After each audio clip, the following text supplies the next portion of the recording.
Ever stood in an empty room and felt you weren't alone? Psychic investigator Andy Matthews has. Whatever is here wants to be known, it wants to be recognised. For 10 years he's been chasing the spirits of the dead, and he's not the only one. I think he wants us to know that he's here. Absolutely, I believe that. Marion Goodfellow is one of the UK's leading mediums. I was born on Halloween, just before midnight, and I am the seventh daughter of a seventh daughter. Something's down there. The Northern Ireland Paranormal Society are all about the science of ghost hunting. If you have a message to pass on, please do so now. The kind of results we're looking for is hard evidence. Together, using clairvoyance, historical data and an arsenal of high-tech equipment, they're investigating Northern Ireland's most haunted places. There's something banging around somewhere. Somebody has to be. They believe. The question is, do you?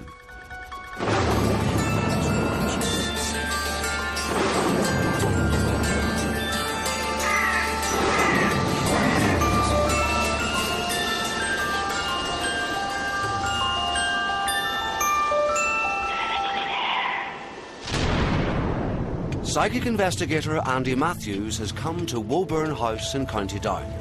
A training college run by the Northern Ireland Prison Service, this Georgian mansion has had an interesting, and some would say, checkered past.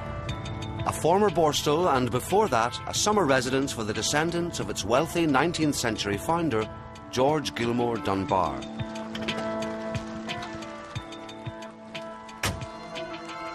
Wow. So that's Woburn House. But Woburn has a more sinister reputation too. The house is said to be haunted by a killer.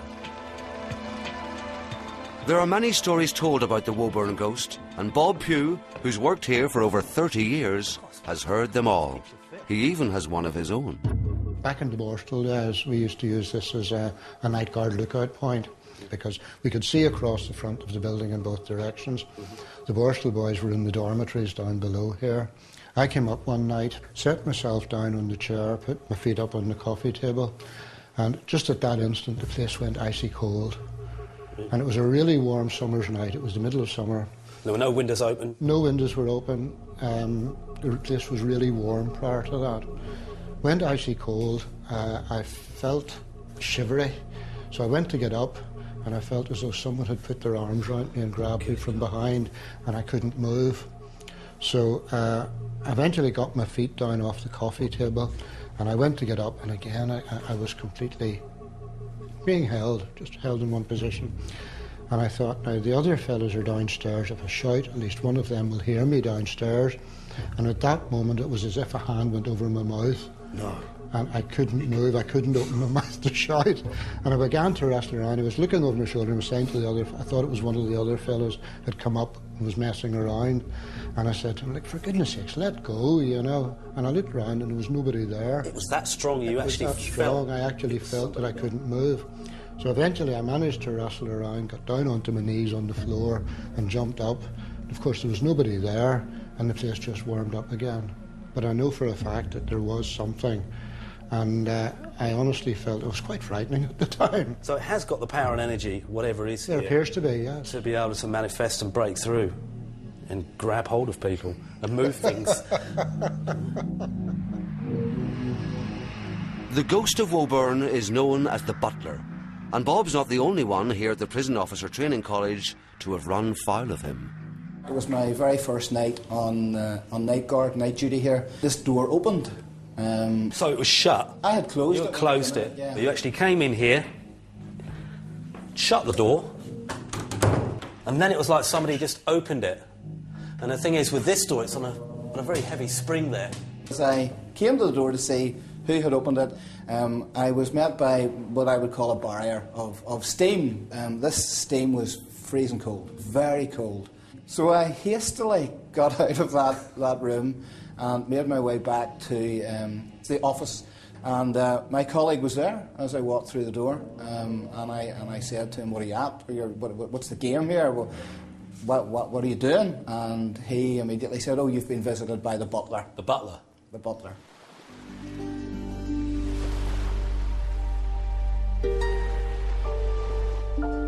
The story as I heard it was that one of the butlers back in the days of the private residence is reputed to have got one of the maids pregnant. And the story is that he was supposed to have killed her, taken her body onto this headland, threw it into the sea, and come back and gone into the building, into the very room that I have as an office now, and hanged himself in that room. He actually hanged himself in your office? He's supposed to have hanged himself in that room, that's right. Now, the thing is that this headland here, where he's reputed to have thrown her into the sea, if you look at an Ordnance Survey map, you'll find that that is known as Barclay Rocks. Why is it called Barclay Rock? Barclay was his name, and so this became Barclay Rocks. That's where he supposedly dumped her body? This is where he supposedly taken her, thrown her body into the sea, come back, gone into the building, and hanged himself in the top room of the tower, which is now my office. You can't help but notice or sense the ghosts that are here, because there's so much kind of energy in this building. I feel that whatever is here isn't standoffish. It wants to be known, it wants to be recognised, it wants to be acknowledged. Using an array of electronics, the paranormal team will handle the technical side of this investigation. Today they'll focus on the tower room where Bob had his brush with the supernatural. Is there anybody here with us? If there is, please, can you leave your first name and your surname? To initiate contact, and more crucially, invite a response, they'll scan an audio spectrum beyond the range of normal hearing. What we're basically doing was we're running an experiment which is called frequency sweep. It's very similar to sort of pink noise or a white noise experiment, but the difference being we're not using a combination of tones simultaneously, we're using one tone which then increases or ascends over time, in this case over a time period of 2 minutes. If you can you leave us your first name and surname? It's going from infrasound, which is roughly about 20 hertz, right up to ultrasound, which is roughly around about 20,000 hertz, which is just both ends outside the human sort of hearing level. If you have a message to pass on, please do so now. What we're thinking is, if there is a spirit supposedly coming through, and I mean, I'm sort of remain very sceptical about this, but it's something we have to try. If the spirits are trying to communicate with us, surely it might be easier if they're trying to work with one tone rather than working with a series of tones at the same time. Are you happy?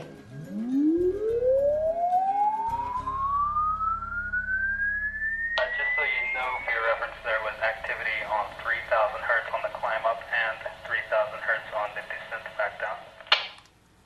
That's interesting, Mark. Right. You can definitely hear something where that is. A very low bass tone. And again, I don't have any idea what it is or what the significance is, but I know that it's not a straight line like Julia's speech or like the crew moving around. It's dot, dot, dot, dot, dot, dot, dot. The final member of the team, Marion Goodfellow, has arrived to join the search. A professional medium, she's said to have made her first contact with the spirit world at the age of 3. If there's a presence here at Woburn, she'll find it. Sometimes I see spirit, and I see them like I see ordinary people, you know, three-dimensionally. They could be actually physical to my eye. Other times I perceive them. Oddly, it's in front of the house, not inside, that Marion senses a voice from the past. Picking up a young woman. What? I'm picking up a young woman, 23, 24 years old. And she's telling me that she's in the well. The well? The well. She's in the well. So... Where would the well be? I haven't got a clue. Well, this young girl came to me. It was a complete surprise to me. At first, I had to get her to calm down. I couldn't understand her language.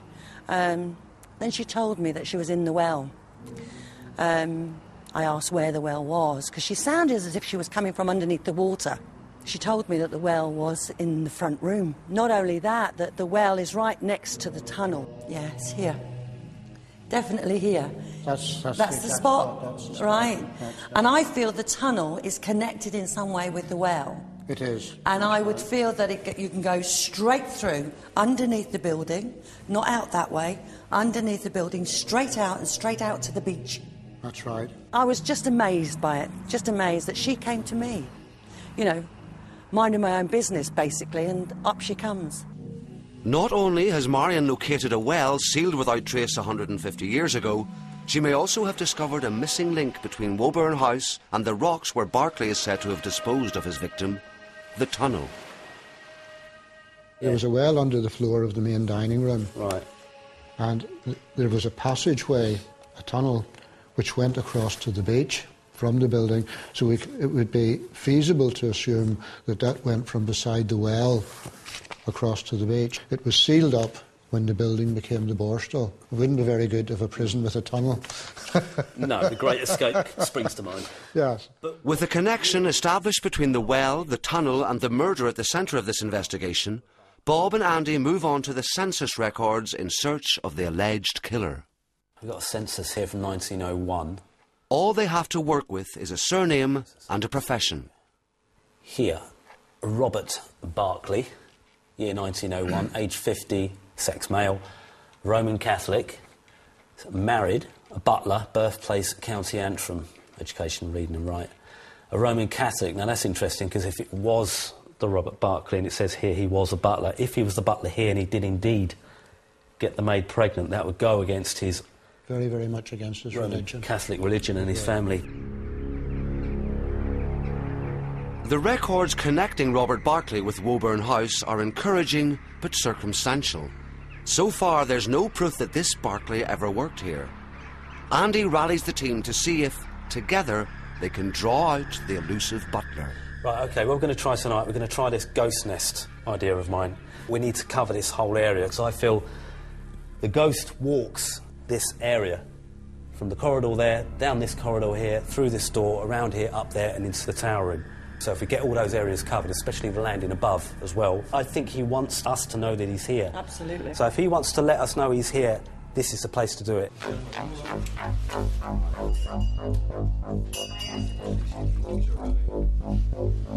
Ian!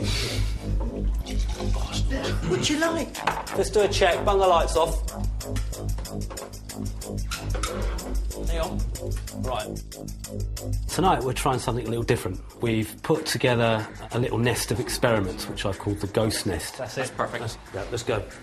Now, the purpose of this is to try and attract whatever is here into a place where it feels safe and secure.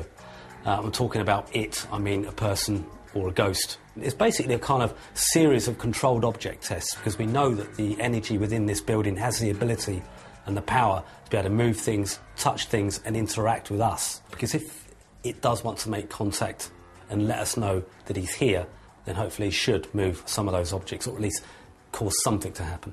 The problem is, when you're looking for ghosts, the most important thing to remember... What's that?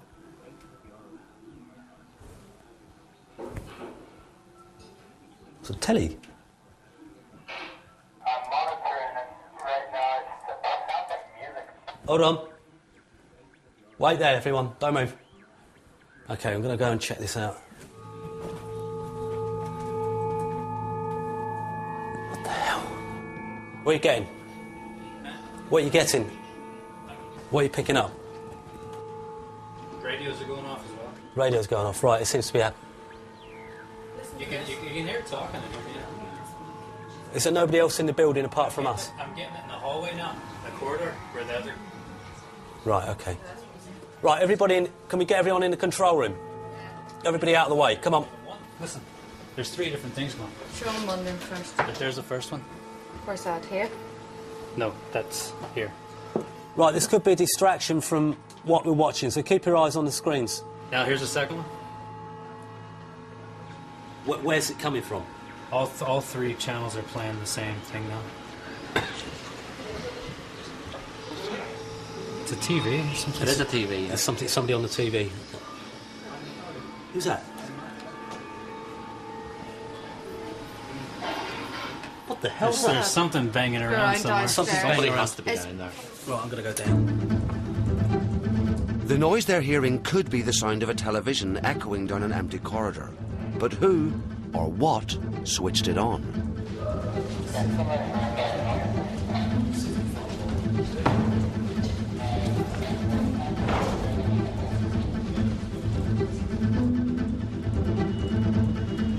Right now, everything's playing the same thing.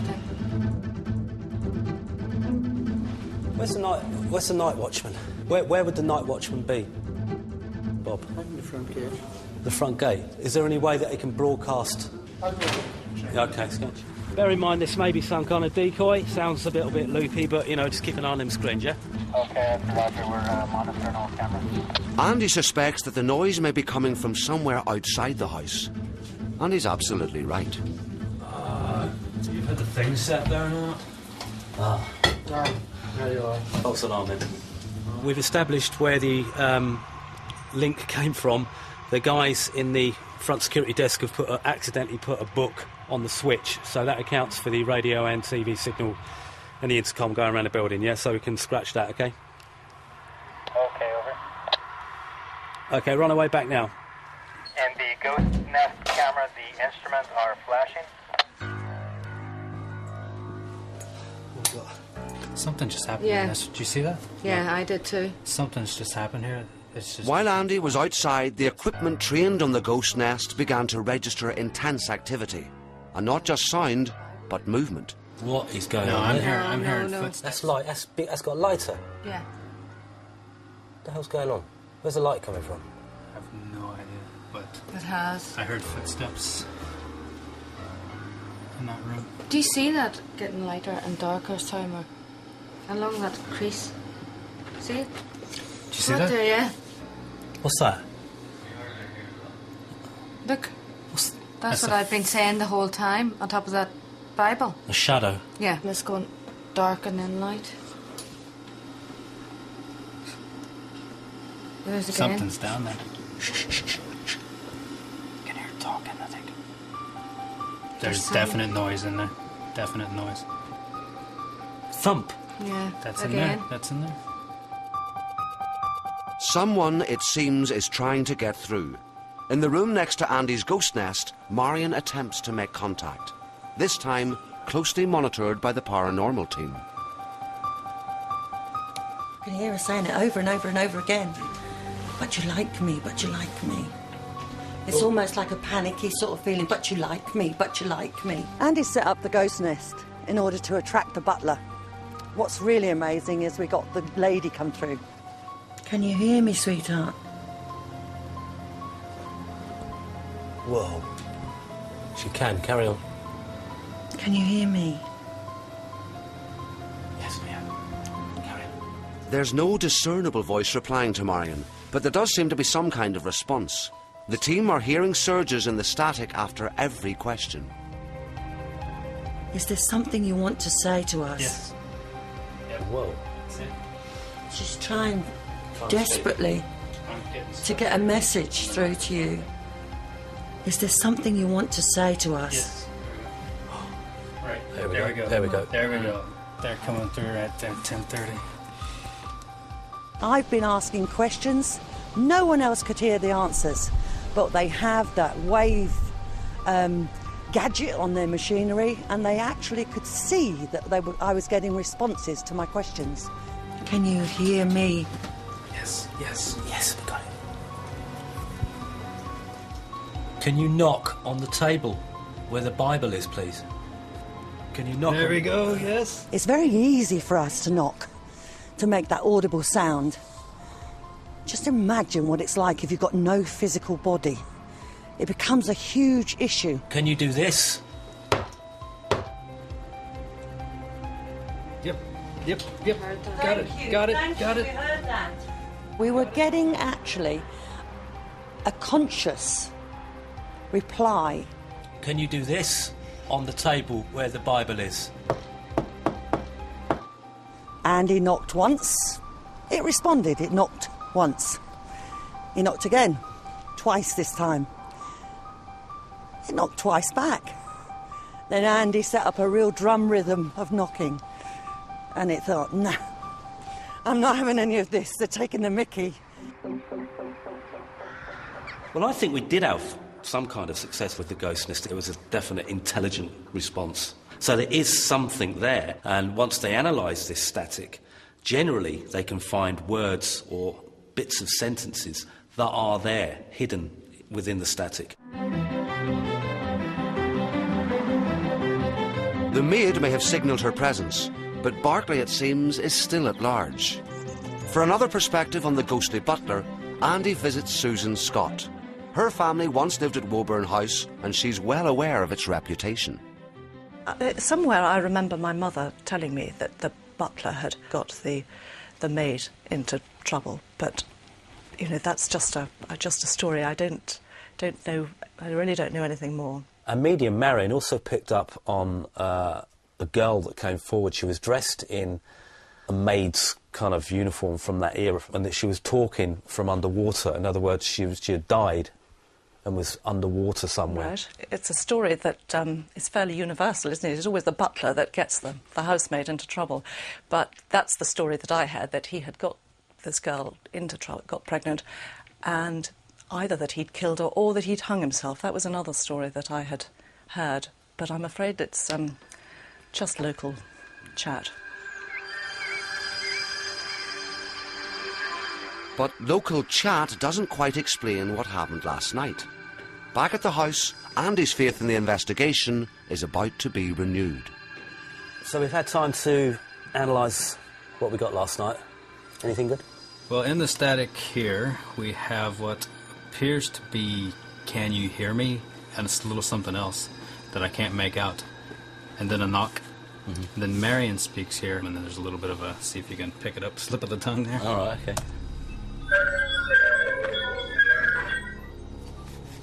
It's a knock.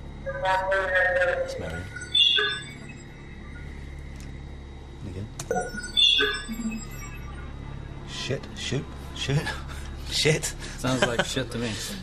Would they have used the word like shit back in the 1800s, or? Well, maybe if they've just discovered Marion is onto them. What was the question she was actually asking? Can you hear me? It's when Marion was sitting there and I was getting the static and I asked, can you confirm to them that we can hear them? Yeah. And she said something about we can hear you, and then you got that shit. So it's kind of a surprise, like... She can hear us.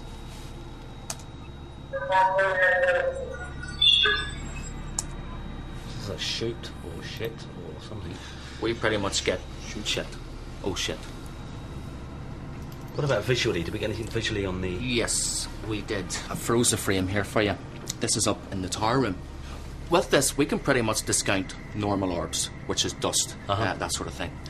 This is quite different. First of all, it's the movement. Occasionally, cameras record curious electromagnetic signatures, moving blurs or points of light. Paranormal investigators refer to them as orbs. Sometimes there's a simple explanation, and sometimes there isn't. Can we see the full footage? They've got an orb there. There's another one,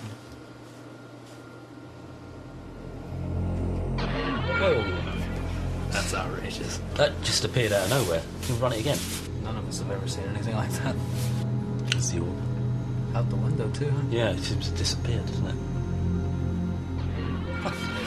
And it disappears there. It's beginning. It's appearing there and disappearing there. And it came back, didn't it? Back that way? Yeah. A few minutes later. Where am I looking at? Bottom left. From left to right.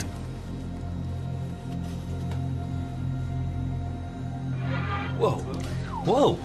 Wow. Yeah. It's like barbs or something. If this is paint dripping or falling off the roof or anything it doesn't like that, fly up from the it's floor. not going to come back up again. No.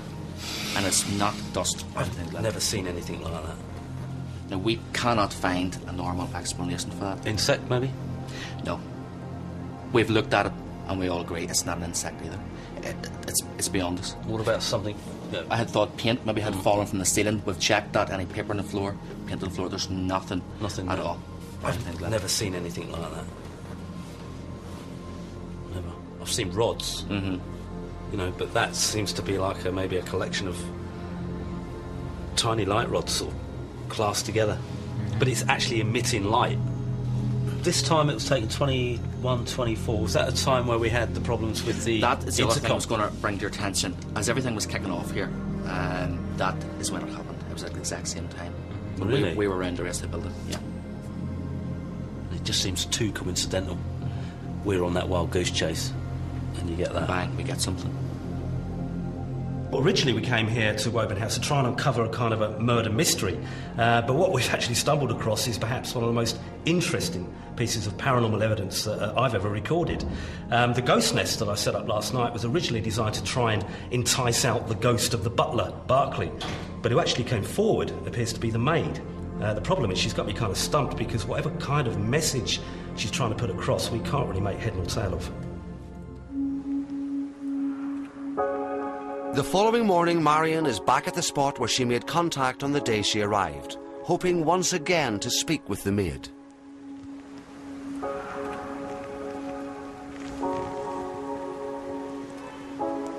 She's definitely here on the outside. She out now? Yeah, she's here. She doesn't like the house. She doesn't like to be in the house. She likes to be outside. Yeah. I'm going to try and ask her, does she know who killed her? Is your name Anne? She's nodding. She's standing right there beside you. So... And I'm saying, was it her energy that, I found in the well? Yes, she's nodding. It was her. And was it one of the staff that hurt you? No. She's going like that all the time. And were you pregnant? Were you having a baby? Yes. And did your parents know that you were having a baby? No. No. Did you tell the father of the baby, Anne? Yes, he knew. Was it him who killed her? Was it the baby's father that killed you, Anne?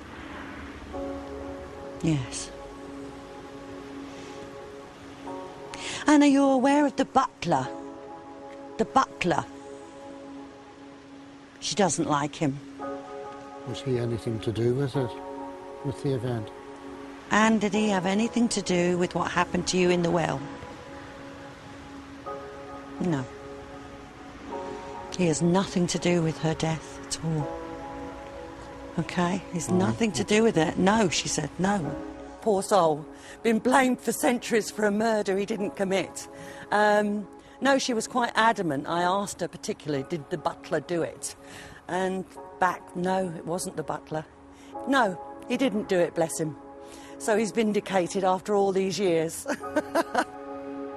Andy and the team have confirmed almost every aspect of this story. The pregnant maid, the tunnel, the well, the murder. Every aspect, that is, except one. Barclay and the headland named after him. Perhaps the legend of Woburn, retold and refined over the years, has made a convenient scapegoat out of an innocent man. Marion believes so. The question is, do you? And next week, the team investigate a haunting at a wine warehouse. I'm saying nothing. Northern Ireland's Greatest Haunts continues same time, 10:45, next Wednesday night. Up next tonight on BBC One Northern Ireland, the movie Connections of Sliding Doors.